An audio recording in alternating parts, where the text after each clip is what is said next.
Brilliance Audio presents Ashes of Victory by Joe Weber and R.J. Pineiro, performed by George Newbern. The clear morning skies and pleasant temperature contrasted sharply with the sorrowful mood of the crowd assembled on the pier. Many wiped tears from their cheeks. A few shouted farewells. Others simply looked on in stony silence, especially those who had spent countless holidays and family events, missing their loved ones who were away on deployment.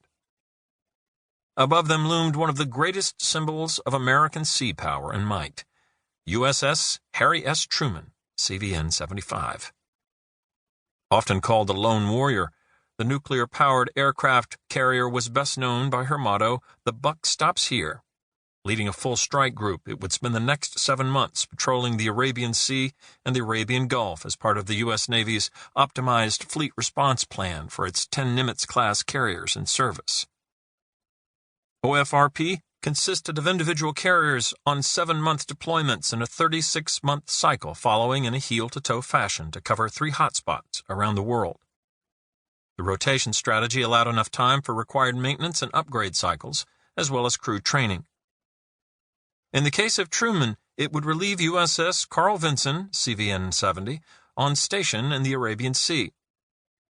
A Ticonderoga-class guided missile cruiser and 2 Arleigh Burke-class guided missile destroyers would rendezvous with Truman later in the afternoon, along with 2 frigates. 3 supply-class replenishment ships would provide logistic support for the forward presence on station, ready to respond on demand, anywhere, anytime. And lurking in the depths below, a Virginia-class attack submarine would seek out and destroy enemy surface ships and hostile submarines. Truman, along with its escorts and supply ships, formed the Harry S. Truman Carrier Strike Group, though many old hands still referred to it as a carrier battle group. The forward brow and the after brow, boarding ramps to civilians, were eased away from the carrier, and crew members dressed in their summer whites gathered on the port side of the ship to wave a final goodbye to families and friends on the pier.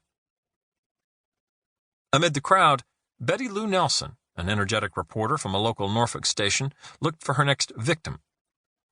Together with her cameraman, Stu Winters, Betty Lou worked the crowd, covering the aircraft carrier's deployment for a news segment to be broadcast that evening.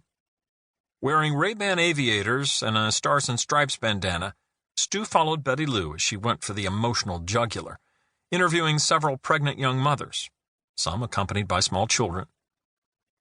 He knew viewers' hearts would fill with empathy for the sacrifice these families were making. Sad mothers, with even sadder and confused children, wondering why Daddy was going away, made for great human interest pieces.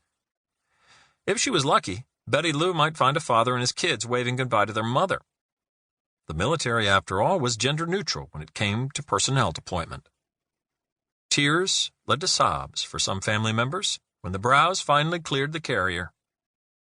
Given events in the Middle East, many of the dependents expected the scheduled 7-month deployment would be extended to 9 months or more. Others were all too aware they could be seeing their loved ones for the last time. 14 men and women, including pilots and aircrew, as well as sailors and Marines, had been killed on Truman's last deployment. 5 when an E-2C Hawkeye suffered a ramp strike while landing in rough seas and fell backward into the drink, and 9 when a helicopter had crashed during what should have been a routine training exercise. Death came even on peaceful deployments, and no one expected this to be a particularly peaceful deployment.